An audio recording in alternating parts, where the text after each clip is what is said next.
par un matin d'été dans l'Idaho, Marissa Ewing se tenait devant sa porte arrière, regardant sa fille Adrienne s'éclipser dans l'allée de gravier, leur golden retriever, Buddy, trottinant joyeusement à ses côtés. Elle pensait que ce n'était qu'une simple promenade de routine, n'imaginant pas que ce serait la dernière fois qu'elle les verrait. Les jours se sont transformés en semaines, la police ratissant la ville de fond en comble et les volontaires ratissant les collines environnantes, mais aucune trace d'Adrienne ou de Buddy n'a été retrouvée. Chaque semaine, l'affaire s'estompait, les espoirs s'estompant sous un soleil implacable. Puis, 12 mois plus tard, tout a basculé. Un chasseur nommé Dal Morrison, utilisant un drone à imagerie thermique pour traquer des wapitis dans la forêt nationale de Coeur d'Alene, a repéré une étrange signature thermique. Au début, Dal a cru qu'il s'agissait d'un coyote empêtré dans les broussailles. Mais en approchant le drone, les images granuleuses ont révélé la silhouette caractéristique d'un chien domestique, Buddy. Cet après-midi-là, la sonnette de Marissa retentit comme un verdict. L'inspecteur Marcus Ulbrook se tenait sur son porche, son souffle embrumant l'air de l'Idaho. Le cœur battant, elle l'invita à entrer. Il la conduisit au salon, où la photo d'Adrienne, alors qu'elle était en première, était toujours accrochée à la cheminée. Tôt ce matin, un chasseur nous a contactés, commença-t-il, agenouillé près de sa tablette. Marissa se pencha tandis qu'il visionnait les images thermiques. Cette signature thermique s'est avérée être celle de votre chien, attaché à un arbre au cœur de la forêt. Son monde a basculé. Mon pote, après un an, murmura-t-elle. Il est vivant? Nous le pensons, répondit Ulbrook. Il a été secouru et se trouve maintenant à la clinique vétérinaire d'urgence du nord de l'Idaho, sur la route 95. Ils prennent soin de lui. Moins d'une demi-heure plus tard, ils arrivèrent à la clinique. Marissa franchit les portes en trombe, son espoir, accablé par le chagrin, la propulsant devant l'inspecteur. Dans une salle d'examen, le docteur Sarah Chen, douce derrière ses lunettes à monture métallique, s'occupait d'un golden retriever au pelage emmêlé, à la silhouette fine, mais à l'identité indéniable. Il est sous sédatif pour le calmer, expliqua doucement le docteur Chen. Malgré un traumatisme évident, il a été nourri régulièrement uniquement avec des croquettes ces 12 dernières heures. Quelqu'un le maintient en vie. La voix de Marissa tremblait tandis qu'elle caressait la fourrure chaude de Buddy. Des brûlures de corde encerclaient son cou, et son collier avait été remplacé par un simple bleu sans étiquette. Quelqu'un l'a changé, s'étrangla-t-elle. L'inspecteur Ulbrook échangea un regard grave avec le vétérinaire. Cela indique qu'il ne voulait pas l'identifier trop tôt, dit-il. Mais pourquoi affamer le chien d'Adrienne pendant un an, juste pour le nourrir? Nous déployons immédiatement des équipes de recherche dans cette zone. Alors que Buddy se reposait sous une observation attentive, Marissa s'autorisa un seul et fragile battement d'espoir. Pour la première fois depuis des mois, elle croyait que quelqu'un, quelque part, pourrait encore tenir Adrienne en vie. Marissa craignait que ses notes ne soient pas assez compétitives. Je lui ai assuré qu'avec son sens du travail et son intelligence naturelle, elle n'avait rien à craindre. Il marqua une pause, son expression devenant plus intense. Elle a mentionné ressentir une pression pour réussir, surtout après les récents changements dans ta famille. La référence à son divorce fit légèrement se raidir Marissa. Elle ne se souvenait pas qu'Adrienne ait été aussi ouverte avec ses professeurs sur des sujets personnels. J'aimerais me porter volontaire pour diriger l'équipe de recherche C, annonça M. Chandler en sortant un GPS portable de son sac à dos. Je vais m'occuper du cadran A. J'ai effectué des recherches approfondies sur les protocoles de recherche et de sauvetage cette nuit, et j'ai emporté des fusées éclairantes, des couvertures de survie et des comprimés de purification d'eau. L'entraîneur Rodriguez semblait impressionné. C'est une préparation minutieuse, Tobias. Nous apprécions ton initiative. Monsieur Chandler déploya une carte topographique détaillée qu'il avait imprimée lui-même, sur laquelle étaient indiquées les altitudes et les balises des sentiers. La partie A comporte plusieurs ravins et un sous-bois dense.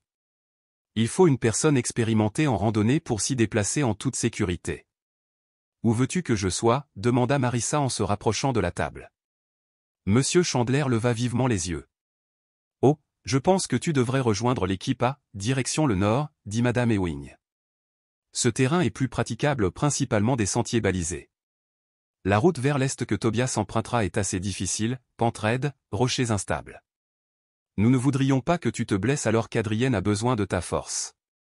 La façon dont il l'a éloignée de sa zone de recherche a fait réfléchir Marissa, mais l'entraîneur Rodriguez acquiesçait déjà. Il a raison.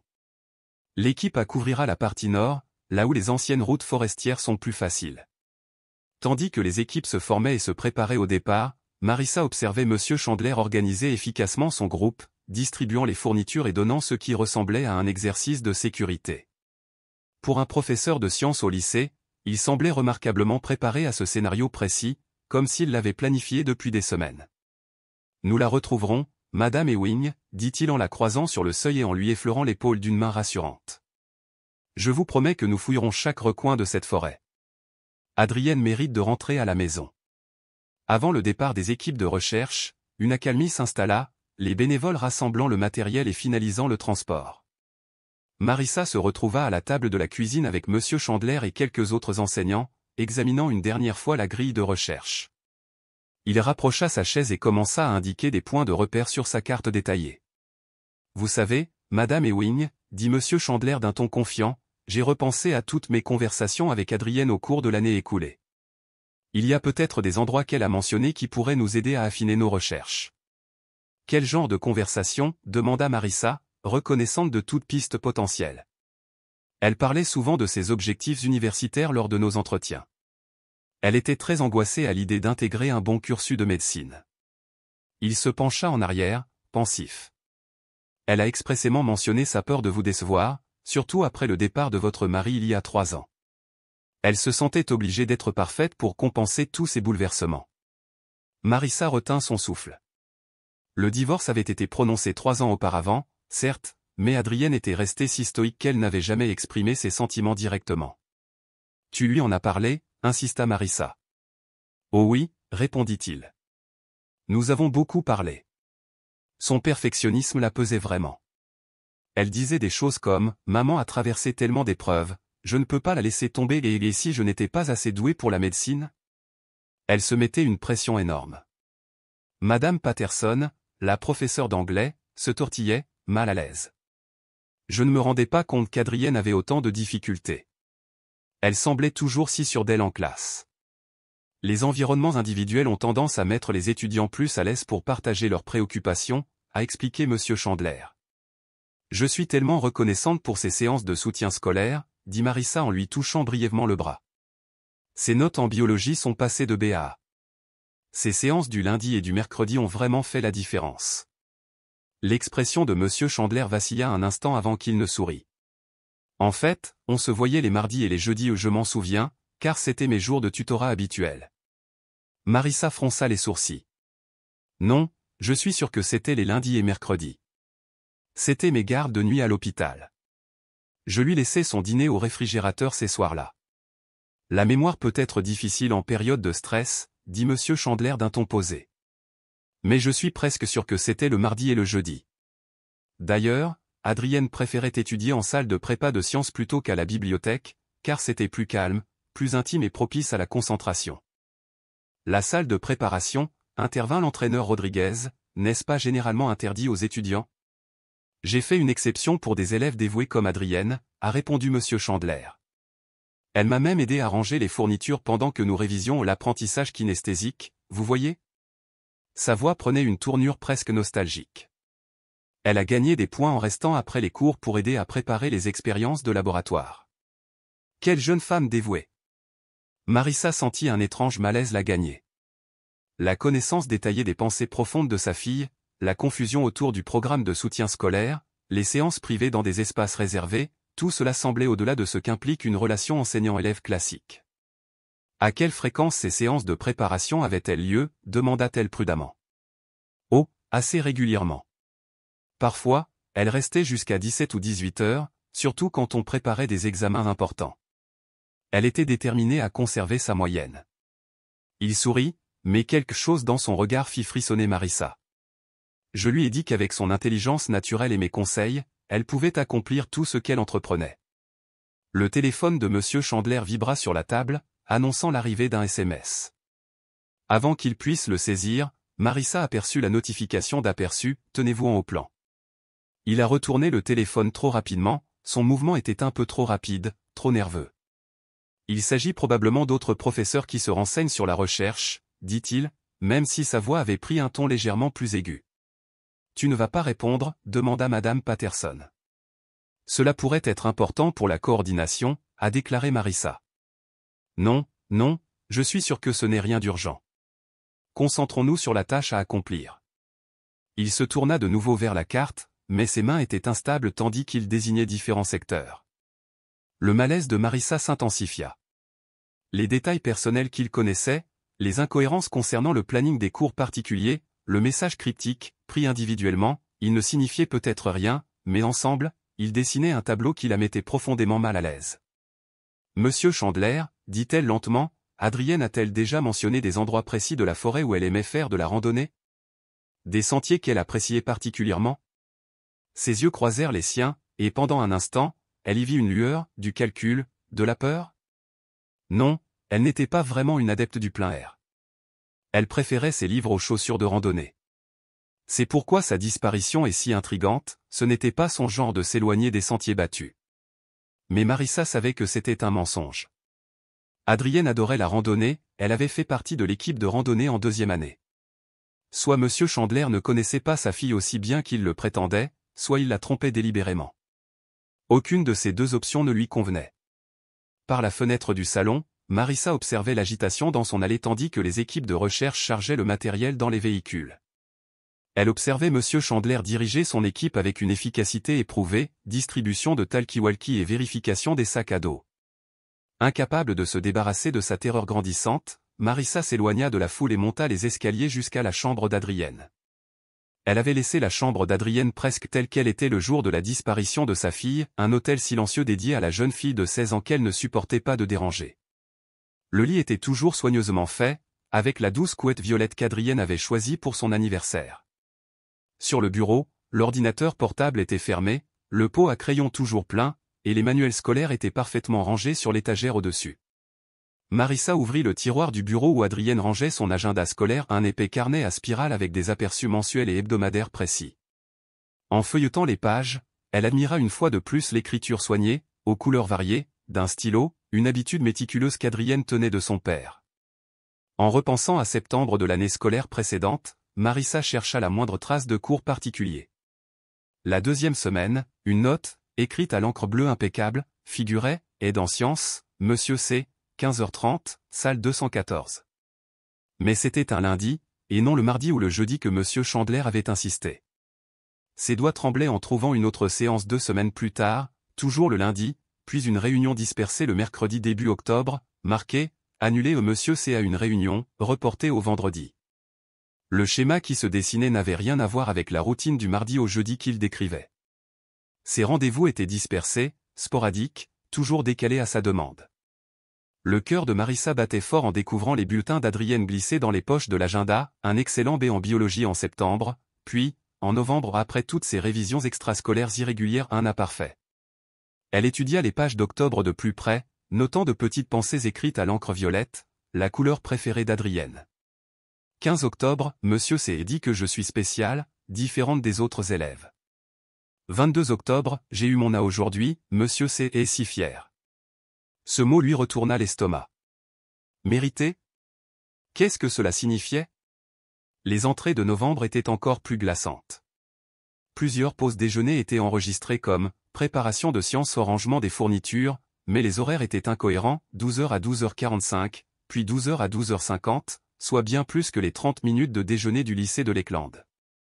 Autre remarque inquiétante, en retard pour l'anglais, mais Monsieur C m'a donné une permission. Le 18 novembre, les mains de Marissa tremblaient en lisant l'inscription qui lui glaça le sang, Monsieur C m'a offert le bracelet rose pour avoir été son meilleur élève aujourd'hui. Tellement joli, a-t-il dit. Ne le montre pas à maman, les autres enfants seraient jaloux. Notre secret. Marissa n'avait jamais vu de bracelet rose. En le feuilletant frénétiquement, elle découvrit des allusions éparses à des cadeaux et des privilèges qui lui semblaient profondément inappropriés. 3 décembre, Monsieur C m'a laissé utiliser son ordinateur portable personnel pour faire des recherches pendant le déjeuner, il me fait tellement confiance. 10 décembre, j'ai trouvé notre coin d'études secret aujourd'hui, Monsieur C dit que c'est réservé à ses élèves spéciaux. J'ai dû promettre de n'en parler à personne, pas même à Jess. Jess était la meilleure amie d'Adrienne, elle partageait tout, du moins, c'est ce que Marissa pensait. L'entrée du 15 décembre remplissait toute la section des notes. Monsieur C. m'a expliqué pourquoi notre soutien scolaire était différent de celui des autres élèves. Il m'a dit, j'ai un potentiel qui a besoin d'être particulièrement soutenu, loin des classes moyennes. Il trouve notre coin d'études secret parfait, pas d'interruption, pas d'enfants jaloux. En terminale, j'aurai tellement d'avance que mon entrée à l'UW sera facile. Maman sera tellement fière. Il faut juste que nos méthodes restent confidentielles. Monsieur C. insistait sur le fait que les gens ne comprendraient pas à quel point notre lien est spécial. Les jambes de Marissa cédèrent, elle s'affala sur le lit d'Adrienne, serrant l'agenda contre sa poitrine.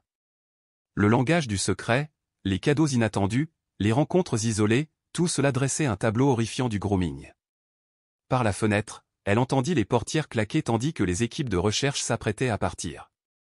La voix assurée de Monsieur Chandler résonnait depuis l'allée, la même voix qui murmurait à sa fille qu'elle était spéciale, l'attirant à des rendez-vous secrets à coups de promesses et de bracelets. Son esprit s'emballa, devrait-elle appeler l'inspecteur Ulbrook? Et si sa réaction était excessive? Et si elle n'était qu'une mère paranoïaque interprétant mal d'innocentes interactions entre enseignants et élèves? Les notes étaient troublantes, mais pas explicitement criminelles. Et si elle avait raison, qu'est-ce que cela signifiait pour la disparition d'Adrienne? Les moteurs rugissaient en contrebas, les équipes de recherche embarquant dans les véhicules ou dont celui de Monsieur Chandler en direction du cadran et la zone même dont il l'avait éloigné. Le cœur battant, Marissa glissa l'agenda dans sa veste et descendit précipitamment. Les bénévoles vérifiaient le matériel, les radios grésillaient. Elle aperçut l'équipe à rassembler près du SUV du coach Rodriguez. « J'arrive tout de suite », murmura-t-elle, avant de se glisser dans sa Toyota Camry. Elle devait suivre Monsieur Chandler. Dans le rétroviseur, elle vit sa Honda Accord argenté démarrer. L'équipe devait se diriger vers le nord-est, en direction de Bunko Road où Buddy avait été retrouvé, mais Monsieur Chandler tourna vers le sud, sur la route 95, dans la direction opposée. Marissa s'engagea dans la rue, à 3 voitures de distance. Environ 5 kilomètres plus loin, il s'arrêta à une station-service, son cœur battait la chamade tandis qu'elle passait sans s'arrêter. Dans son rétroviseur, elle le vit observer le parking, tendu et sur ses gardes. Elle se gara sur le parking d'un McDonald's à 400 mètres et attendit, jumelle à la main celle qu'elle avait achetée pour l'intérêt passager d'Adrienne pour l'observation des oiseaux. 5 minutes plus tard, la Honda de Monsieur Chandler réapparut. Il poursuivit sa route, s'arrêtant à nouveau à l'improviste devant un étal de fruits abandonnés. Assis dans sa voiture, il regarda ses rétroviseurs, tournant la tête comme s'il cherchait quelqu'un ou une vraie. Marissa le suivit tandis qu'il s'engageait sur Rimrock Road, une ruelle sinueuse bordée de maisons d'artisans du début du XXe siècle. La circulation se fluidifia, elle recula encore, craignant de se faire trop remarquer. Au bout de 6 kilomètres, elle vit son clignotant s'allumer tandis qu'il s'engageait dans une allée de gravier, à côté d'un massif de rhododendrons envahissants. Elle passa lentement devant, surprise par la vue d'une maison d'artisans en ruine, cachée dans les bois. Trouvant un endroit où faire demi-tour, elle se gara derrière un bosquet de sapins de Douglas, téléphone à la main, le signal encore fort dans cette zone rurale. Ses doigts tremblaient, elle savait ce qu'elle devait faire ensuite. Elle tapa l'adresse repérée sur la boîte aux lettres 4847 Rimrock Road sur le site web de l'évaluateur du comté. La page s'ouvrit, puis révéla enfin les détails de la propriété, propriétaire succession d'Eleanor Chandler, date de décès novembre 2019, bénéficiaire Tobias Chandler. Le pouls de Marissa battait fort à ses oreilles. Elle a ensuite trouvé la nécrologie d'Eleanor Chandler. Cette institutrice à la retraite, précédée dans la mort par son mari William, laissait derrière elle son petit-fils Tobias. La maison appartenait aux Chandler depuis 1947. Un rapide coup d'œil sur Zillow lui a glacé le sang. En mars 2020, quelques mois seulement après le décès d'Eleanor, cette charmante maison artisanale de 3 chambres était proposée à la location, parfaite pour quelqu'un recherchant la tranquillité rurale. Puis, le 15 juin 2023, son statut est passé à « temporairement hors vente ». Adrien a disparu le 8 juillet 2023, moins d'un mois après que Tobias a retiré la maison de sa grand-mère de la vente. Sous le couvert des arbres, Marissa s'approcha à pied. De son poste d'observation caché, la maison paraissait impeccablement entretenue, le jardin tondu avec soin, la peinture fraîche. Pourtant, une petite pile de journaux gisait sur le porche l'équivalent d'environ une semaine, laissant entendre que quelqu'un s'occupait de la propriété sans y vivre à temps plein. Des traces de pneus fraîches dans l'allée de gravier attirèrent son attention. L'une d'elles appartenait à la Honda de Monsieur Chandler, une autre, un peu plus ancienne mais récente, menait vers l'arrière de la propriété. Aucune lumière n'était allumée à l'intérieur, malgré l'après-midi couvert. Aucun mouvement ne vacillait derrière les fenêtres.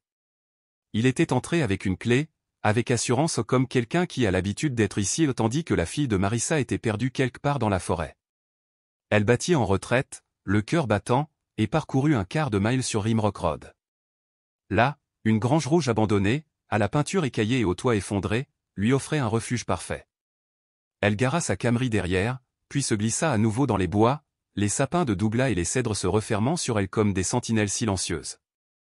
Sous cet angle, le sous-sol de la maison était exposé là où le terrain s'inclinait. La plupart des fenêtres avaient été remplacées par des blocs de verre opaque, chose inhabituelle pour une location, mais une petite fenêtre d'aération restait dégagée, drapée de fins rideaux. Les dalles de béton fraîchement posées autour des fondations brillaient trop neuves pour dater de plus de quelques mois. Accroupie, Marissa colla son visage contre la vitre. Ce qu'elle vit la glaça, une salle de classe. Un tableau blanc griffonné de notes sur la respiration cellulaire.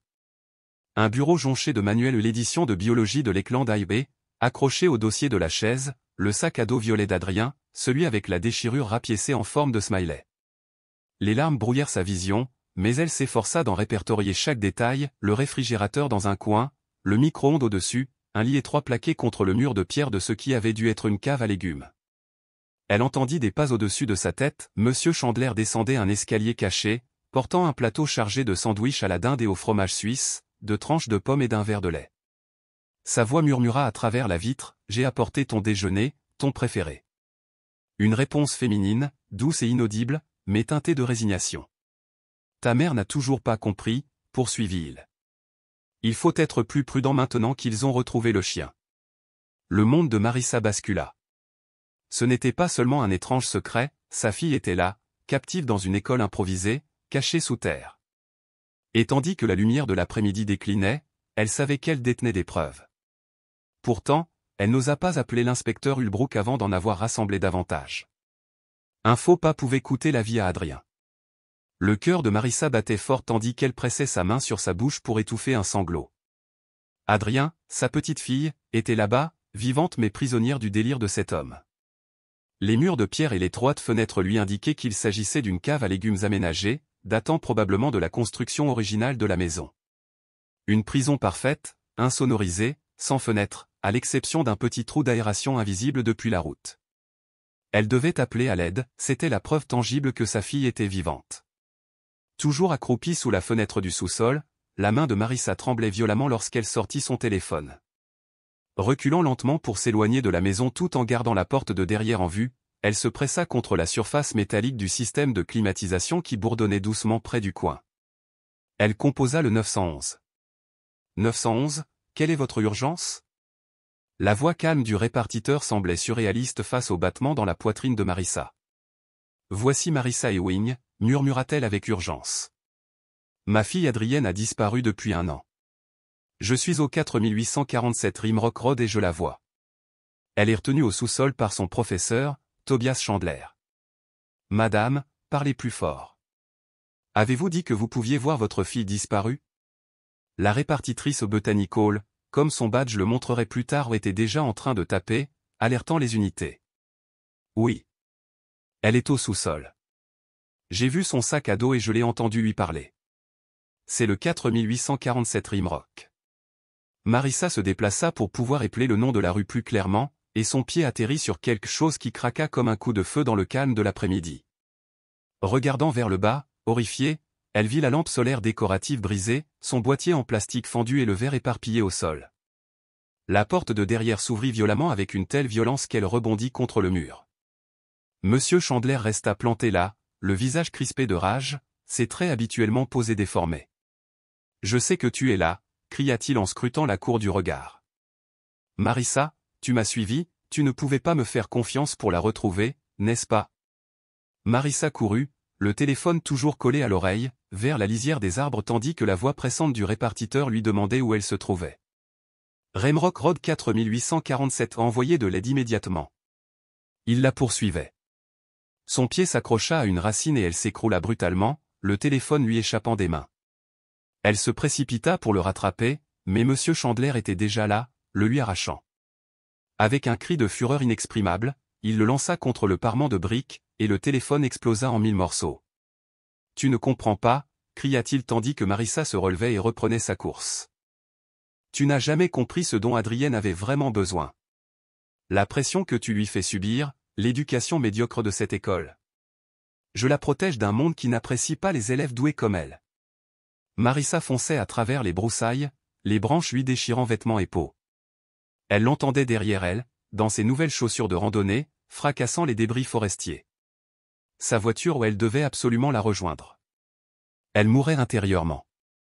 Sa voix se fit plus proche, quand elle a pu vraiment apprendre, je lui ai donné ce que tu ne pouvais pas, une attention individuelle, une véritable éducation, une chance d'atteindre son plein potentiel.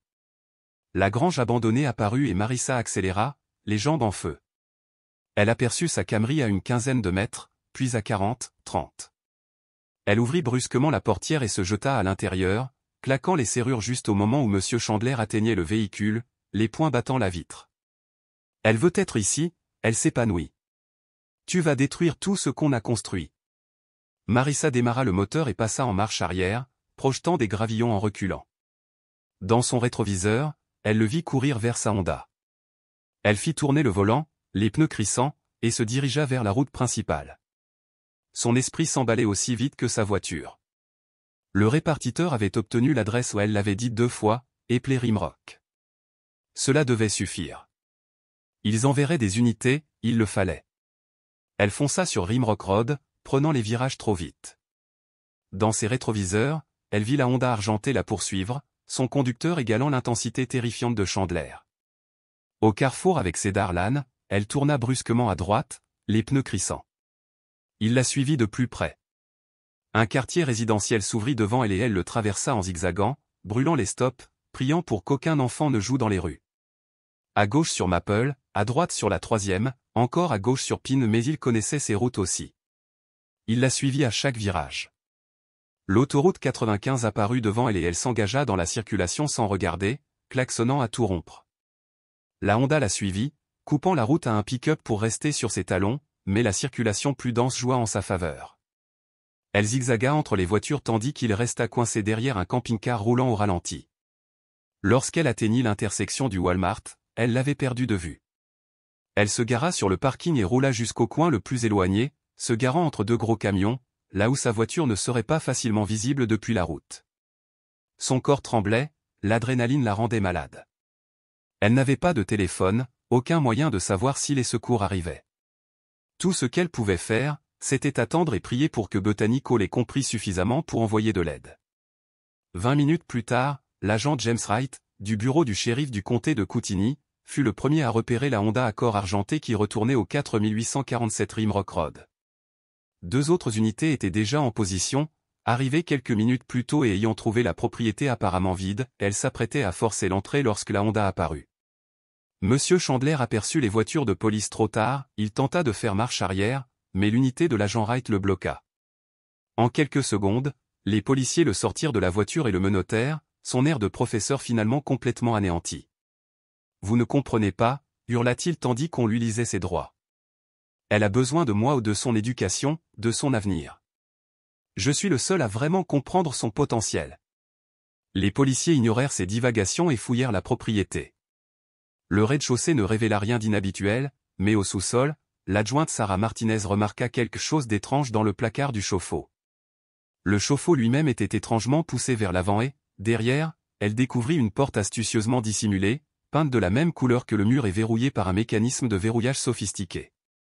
Les clés de M. Chandler l'ouvrirent, révélant un étroit couloir menant à une autre porte en acier, verrouillée de l'extérieur par un pêne dormant. L'agent Wright l'ouvrit avec précaution et annonça « Adrien, ici la police, nous sommes là pour vous aider. » La pièce au-delà était exactement telle que Marissa l'avait décrite, une cave à légumes transformée en une étrange salle de classe prison. Là, assise à son bureau, un crayon à la main, se trouvait Adrienne Ewing. Elle leva vers les agents ses yeux creux, le visage pâle après une année sans soleil. Elle était mince mais pas émaciée, vêtue de vêtements propres qui semblaient trop grands pour sa silhouette. Elle serrait dans ses mains un carnet rempli d'une écriture soignée, ligne après ligne. « Je dois finir ce devoir, dit-elle, la voix rouillée par le manque d'effort. Monsieur s'est dit que je ne peux pas entrer à l'université si je ne maintiens pas une moyenne parfaite. J'ai un contrôle demain sur la mitose cellulaire. Adrien, mon chéri, tu es en sécurité maintenant, dit doucement l'agent Wright en entrant lentement dans la pièce. Ta mère nous envoie, tu rentres chez toi. À la maison? Elle semblait confuse, presque effrayée. Mais j'ai des devoirs, 3 chapitres à lire, 2 rapports de laboratoire à rédiger. Monsieur s'est dit que si je prends du retard, je ne rattraperai jamais mon retard. Les autres élèves ont déjà tellement d'avance. L'adjointe Martinez dut retenir ses larmes en voyant la jeune fille de 17 ans serrer son cahier comme une bouée de sauvetage des mois de devoirs terminés visibles au fil des pages. Le travail désespéré d'une enfant qui tente de gagner sa liberté grâce à des notes parfaites, sans comprendre qu'aucune note ne suffirait jamais à l'homme qui lui avait volé sa vie. Nous veillerons à ce que votre travail soit en sécurité, promit l'agent Wright en lui arrachant doucement le carnet des mains tremblantes. Mais pour l'instant, il faut que nous vous ramenions à votre mère. Elle vous cherche depuis si longtemps. Les lumières fluorescentes de l'hôpital sonnaient étaient aveuglantes après l'obscurité humide de la cave. Adrienne était assise sur la table d'examen, sa silhouette frêle engloutie par la blouse d'hôpital trop grande.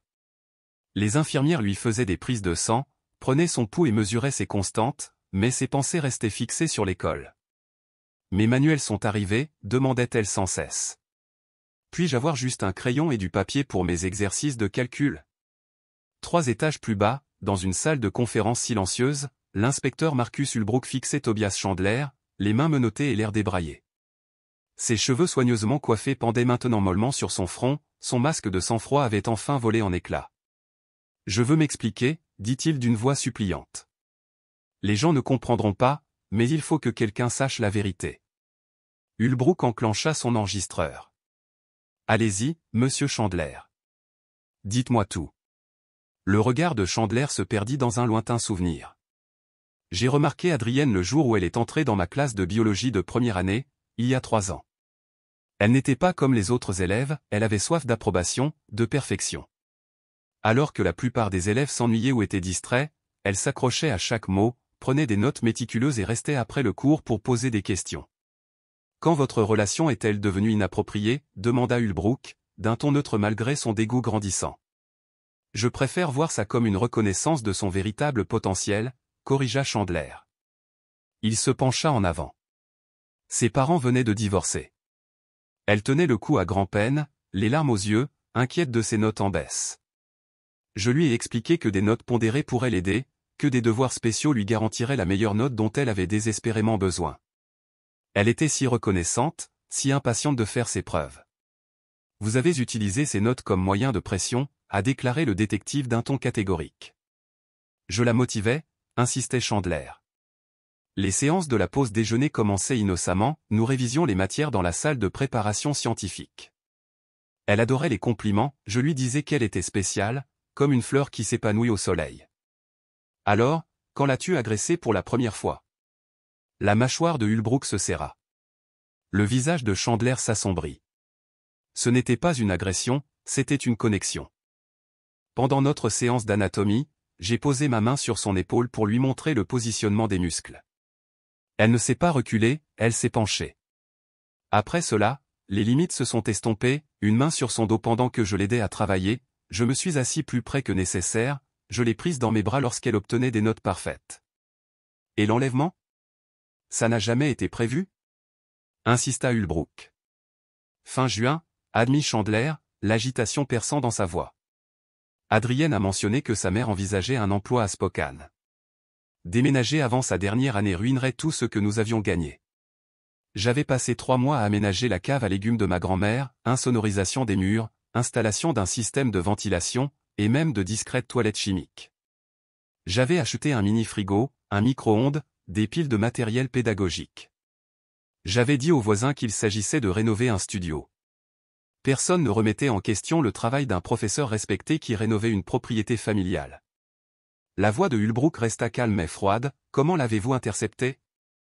Je connaissais sa routine, promenade du samedi matin avec le chien sur le sentier du centenaire. Même itinéraire, même heure. Je l'ai chloroformé avec de vieux matériels de chimie que l'école était censée avoir détruits. À son réveil, elle était en sécurité dans sa nouvelle salle de classe, et le chien était ailleurs. Une diversion nécessaire, un chien vivant maintenait l'espoir, mais attirait les recherches loin de chez moi.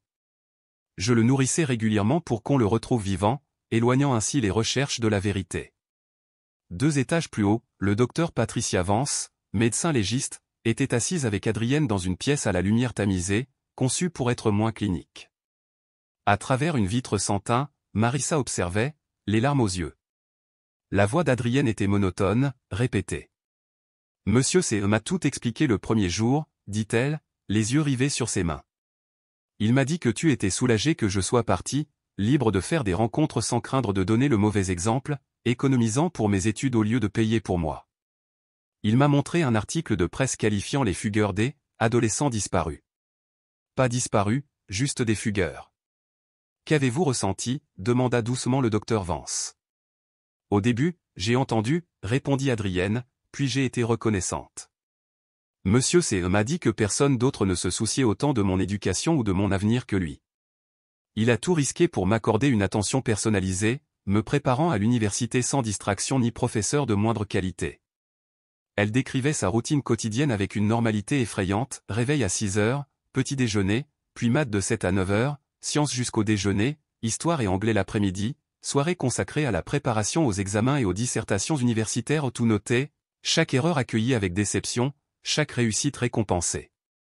Un bracelet rose pour un mois de bonnes notes, disait-elle. De nouveaux livres pour avoir dépassé les attentes. Repas supplémentaires, temps passé devant un écran ou toujours sous surveillance. Avez-vous déjà essayé de partir ? Demanda le docteur Vance. Adrienne semblait perplexe. Où irais-je ? J'étais une fugueuse. Maman ne voulait pas que je revienne. J'avais tellement manqué l'école que je ne rattraperais jamais mon retard. Monsieur C. me préparait à la réussite. Dans un bureau voisin, la docteure Elena Morrison, spécialiste des traumatismes, expliqua à Marissa que sa fille souffrait d'un syndrome de Stockholm sévère. Une année d'isolement et de manipulation psychologique avait tellement altéré la perception de la réalité d'Adrienne qu'elle croyait que son ravisseur était son sauveur. Quand Marissa fut enfin autorisée à entrer dans la pièce, Adrienne leva les yeux comme si elle rencontrait une inconnue. « Maman » murmura-t-elle, incertaine. « Oh, bébé !» Marissa sanglota en serrant sa fille dans ses bras. « Je n'ai jamais cessé de te regarder, pas un seul jour. Je t'aime tellement. » Au début, Adrienne était raide dans son étreinte. Puis, lentement, comme la glace fondante, elle commença à s'adoucir. « Il a dit que tu étais contente » murmura Adrienne, la voix tremblante, « que je sois trop pénible, trop chère. »« Jamais » dit Marissa avec férocité. « Tu es tout pour moi. Tout ce que j'ai fait, c'était pour te retrouver, pour te ramener à la maison. » L'inspecteur Ulbrook entra discrètement, saluant le docteur Vance d'un signe de tête. « Nous avons tout trouvé, dit-il doucement, le bracelet rose, les devoirs d'Adrienne, les dissertations qu'elle avait rédigées pour son année sabbatique et ses études en autonomie. » La manipulation était complète. Adrienne se recula légèrement, l'anxiété s'insinuant sur son visage. « Mes devoirs, tu les as tous gardés ? Ce travail, j'en ai besoin pour mes relevés de notes. » Sa voix se fit plus faible.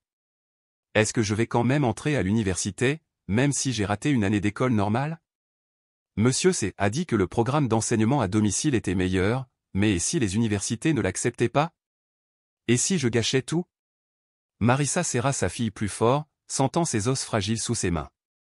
Elle comprenait que le sauvetage physique n'était qu'un début.